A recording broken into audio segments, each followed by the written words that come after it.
Welcome to the CISSP Cyber Training Podcast, where we provide you the training and tools you need to pass the CISSP exam the first time. Hi, my name is Sean Gerber, and I'm your host for this action-packed, informative podcast.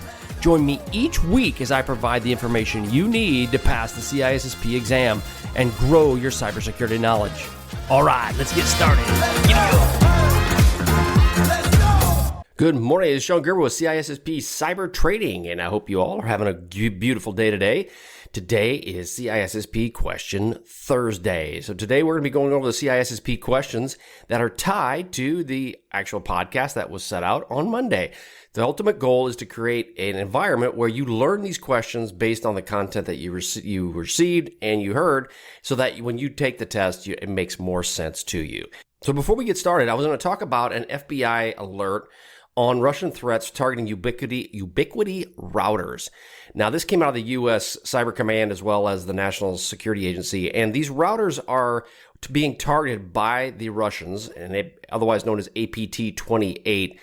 These edge routers are particularly vulnerable because of the fact that they're being shipped with, obviously, the login information that's set up on them already. And in many cases, this is admin, and they would go in and they'd be able to someone could log in remotely and gain access to these systems. I've heard that these Ubiquiti edge routers are used a lot in IoT environments, which also could be tied to critical infrastructure. So you're obviously hearing about this because they're a Linux-based operating system that's an edge router that is specifically set up with admin type login credentials. So therefore, it allows external entities to be able to remote into these systems utilizing these passwords. Now, I'll tell you right now, when I was in the military and was doing this for the U.S. government, that was one of the first things that we looked at was, are the default login credentials still available? And we would go and we would look at various vendors from basically I can't even think of the name of it, your wireless vendors that were out there, your Linksys, and different types of vendors, and we would look to see what are the default login credentials for these systems. Now, if you go to a Linksys router today, or Linksys wireless access point, you'll notice that they don't have those default configurations set up, but they did in the past. And in many cases, these systems are still in operation today. So it's important that if you're listening to this podcast, you understand that you need to go out and look at any of the default passwords that you have on your systems and change those to something that is not, obviously, the default password. Now, another problem they said with these routers is that they are in the perfect position because of the fact that they're able to move advanced command and control functions into these systems as well. It does allow for them to basically use them as a jumping off point to various other entities within an organization. So again, if you're utilizing these routers and if you are in critical infrastructure, you want to make sure that you go in and you reconfigure these systems. So the fact is they're not set for the default configuration. Okay, so let's get started on today's podcast. So let's start off with, this is again, Domain 1, and this is Group 8. If you go to CISSP Cyber Training, you can have access to all these questions. You can be able to have these and test yourself on a daily basis to see how you're doing, as well as you'll have access to all of my training videos that are available to help you pass the CISSP exam. Again, that's CISSPcybertraining.com. Okay, so question 1. XYZ Corporation is drafting a new security policy to address the increasing threats to its sensitive data. Which of the following elements would be explicitly defined in the policy to ensure clarity and effectiveness? So which of the following elements should be explicitly defined within the policy to ensure clarity and effectiveness? A, encryption algorithms to be used. B, details of routine security audits. C, scope of the policy coverage, or D, procedures for incident handling. Again, what would be something that you'd explicitly define to ensure clarity and effectiveness? And the answer would be C, the scope of the policy coverage. You want to make sure that you extend the scope of what you need it to be so that it's not too broad, but the other side, it's not too narrow. You want to define what that is, and it helps prevent any ambiguity that might be out there. I should say any is not the right word. It helps prevent some ambiguity, most ambiguity, as it relates to your policy, and to ensure that it's clear and effective. Question 2. ABC Corporation wants to establish a security standard for its cloud services. Which of the following would be a primary consideration for ABC Corp in selecting a suitable standard? Again, which of the following will be a primary consideration for this company to select a suitable standard? Okay, it's a security standard. A, the cost of implementing the standard. B, compliance with industry regulations. C, flexibility to adapt to future technologies. Or D, the reputation of the standard setting body. Well, obviously, the reputation of the body, that doesn't really matter, right? But what would be the primary consideration? Compliance with industry regulations. As we're seeing more and more today, all the time, there's more regulations that are hitting the streets. I dealt with some just with the U.S. Coast Guard just this week.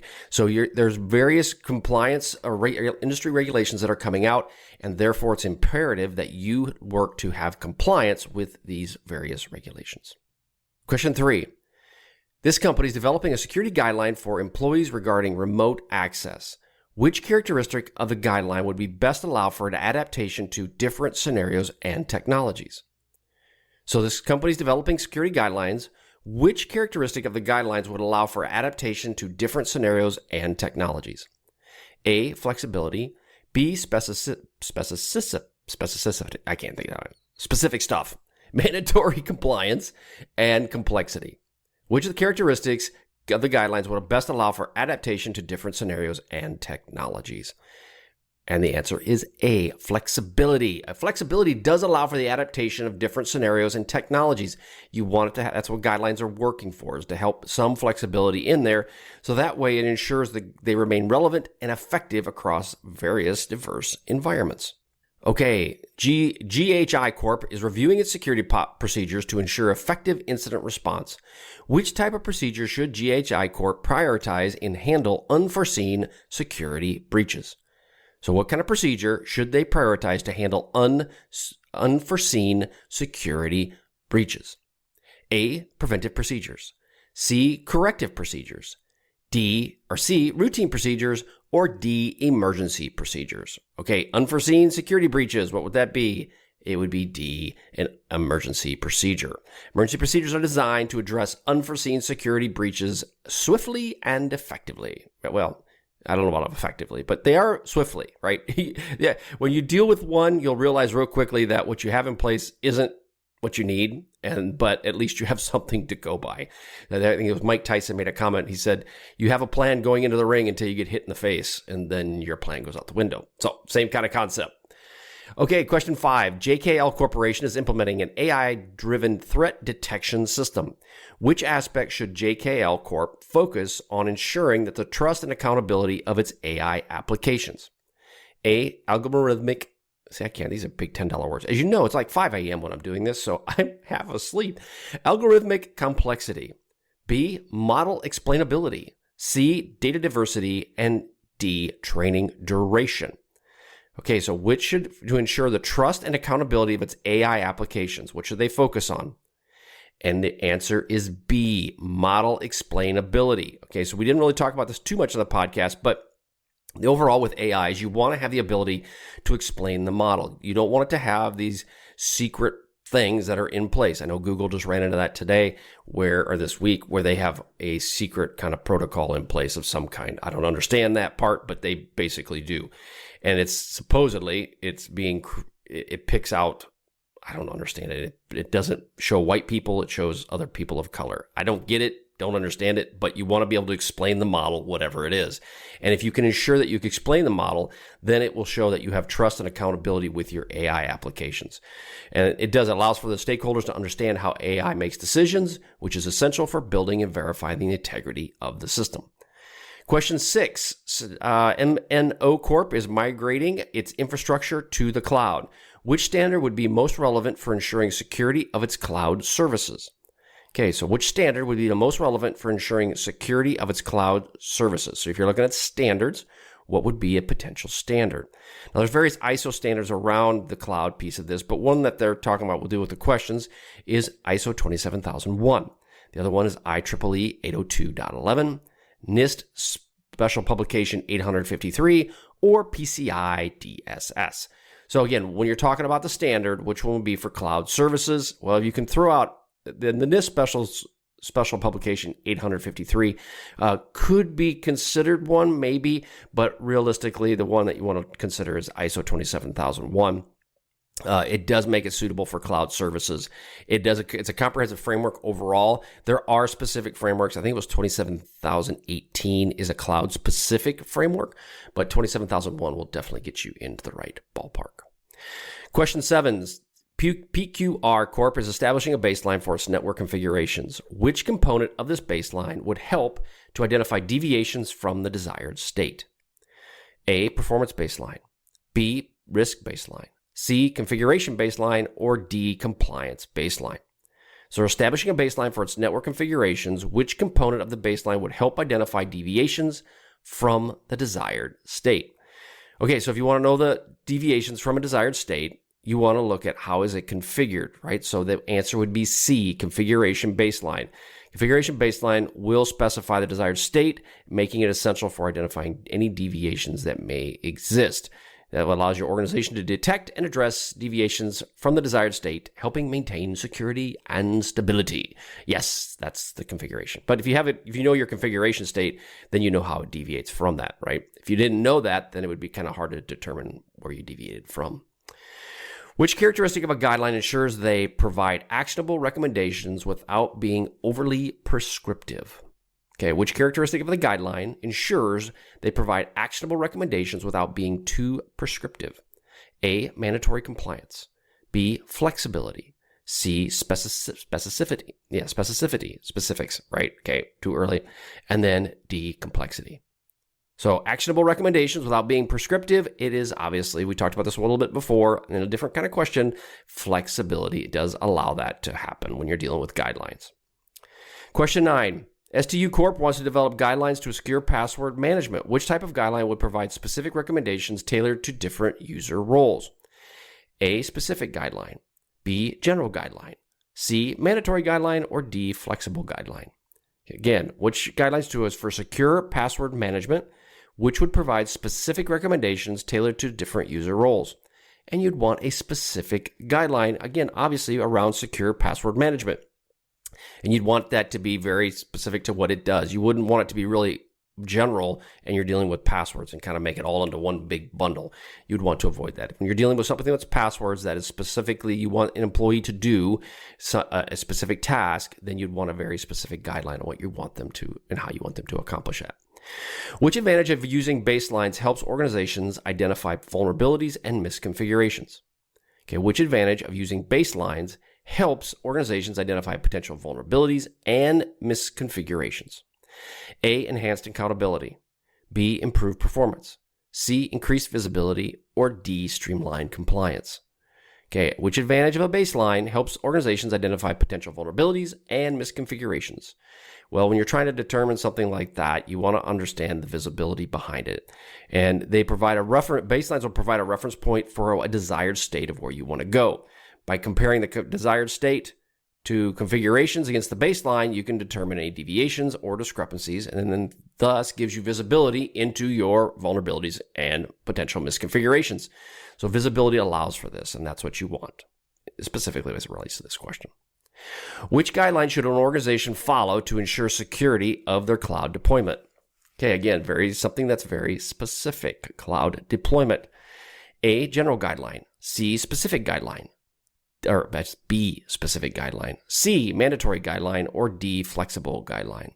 And because we're dealing with something very specific, such as your cloud environment, you would want a specific guideline. Again, we want very to the point what you're trying to accomplish. Question 12. VWX Corp is drafting a security policy for its BYOD, which is Bring Your Own Device program. Which element of the policy would address responsibility of the employees in safeguarding corporate data on personal devices? So again, which element of the policy would address responsibility of employees in safeguarding corporate data on personal devices? A, purpose. B, enforcement and compliance. C, review and revision. Or D, roles and responsibilities. And then obviously, the question is asking for responsibility, right? So therefore, it would be roles and responsibilities. These are, a lot of times you see these as RREs, roles, responsibilities, and expectations. That would be something that would be clearly defined within the policy to ensure your employees are understanding the role and maintain the security of the corporate data. Question 13. YZA Corp is adopting a new security standard recommended by the government agency. Okay, what advantage does YZA Corp gain by following this standard? So the government is recommending a security standard, and this company wants to do that. So what's the advantage they get to do this? A, increased flexibility. Okay, maybe not really. Usually government regulations are kind of decreased flexibility. Reduce complexity. That's definitely not going to be the case. Lower the cost. Not going to happen either because it's going to cost you more money. C or D, enhanced interoperability. Yes, if you have that, you can now work with the government much better. They understand you. You understand them. That would be the interoperability between the government and you. Anytime you deal with the government, just being blunt, they have interesting ideas and they have their own ideas, and not all of them are bad. Not all of them are good. It's just what it is. Anytime you deal with them, you will have additional expenses to incur. One, you're dealing with an outside entity and you have to meet their standard. And by meeting their standard, it will take opportunity costs. It takes money. It takes capital. And therefore, it will take time. So, not saying they're bad, not saying they're good. It's one of those things that when you get into security, you will deal with government agencies no matter where you live. You will have to deal with them at some point in time, and you just need to embrace the love and do what they ask and go from there, and then challenge respectively if you can. Question 14, which type of procedure should organizations prioritize to minimize the impact of security breaches? A, emergency procedures. B, preventive procedures. C, corrective procedures. Or D, routine procedures. So which of the following type of procedure should an organization prioritize to minimize the impact of a security breach? And that would be A, emergency procedures, right? So you want to go ahead, are specifically designed to address unforeseen issues, and therefore prioritizing those in allowed of something else does allow you to respond quickly to the incidents or events to mitigate their impact, and therefore minimize a disruption to your company.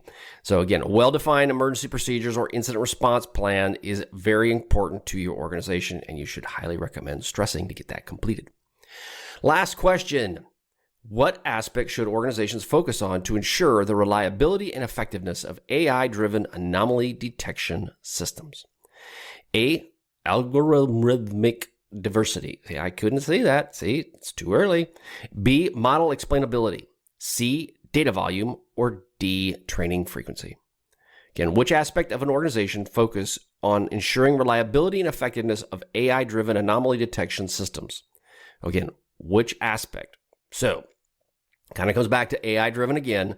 Model explainability. B, you want to ensure your transparency and understanding the AI decisions. I'm focusing on that because you're out there today, you're going to get all kinds of AI stuff, and you have to have the ability to explain what it does and how it does it. And you have to have transparency on how it's actually doing it. Because if you put it in this black box, you don't know what you're getting. It can be very damaging, just because we see it just in the political piece of this, not focused on any political person or any personal thing, but now it can create a lot of different divisive comments that may not be correct. And therefore, it's imperative that you understand the model and what it can do from an explanation standpoint. So you must ensure they're reliable, effective, and aligned with your organizational objectives, ultimately improving the security posture and operational efficiency. Okay, that's all I've got for today. Again, head on over to CISSP Cyber Trading. You can get 60 CISSP questions every single month. I used to have them 30 for the month, but you know what? I realized that took out a whole year. So I did it and crammed them into 6 months. So because it's 6 months and most people study for the CISSP anywhere from 3 to 6 months, wanted to give you all the questions you could. So sign up today. If you go sign up, I mean it. You get free. You get free questions. You get 60 questions every single month, and they are available to you. Also, in addition to that, I have lots of CISSP training that's available for your purchase, and there's also a bunch of free content on my site. If you go to my site, realistically, there's a gob of free stuff that you can just watch and ingest. And that, between the 60 questions that you would get, plus the free stuff I have, it would put you off in a really good spot. However, on the site, again, I got to put a plug in because this is how I pay my bills. You can go to get the access to my blueprint. You get access to all my video training. You get access to me, potentially, depending on what package you purchase. All of that's available to you by going to CISSP Cyber Training. I got to push it, got to market it, because guess what? I want you guys, it's not about the money, it's about helping you pass the doggone test. However, I got to have the time to be able to do these things, and they're available for you. So go check it out. If not, use the free stuff. That's fine too. That'll put you down the way to help you be very successful in passing the CISSP. All right, have a wonderful day, and we will catch you on the flip side. See ya. Hey, thanks again for listening today. It's been my pleasure to prep you for the CISSP exam. Are you interested, though, in some free CISSP exam questions? Head on over to freecisspquestions.com and sign up to join my email list, and you'll receive access for 60 free CISSP questions each and every month for the next 6 months. That's a total of 360 questions just for signing up with CISSP Cyber Training.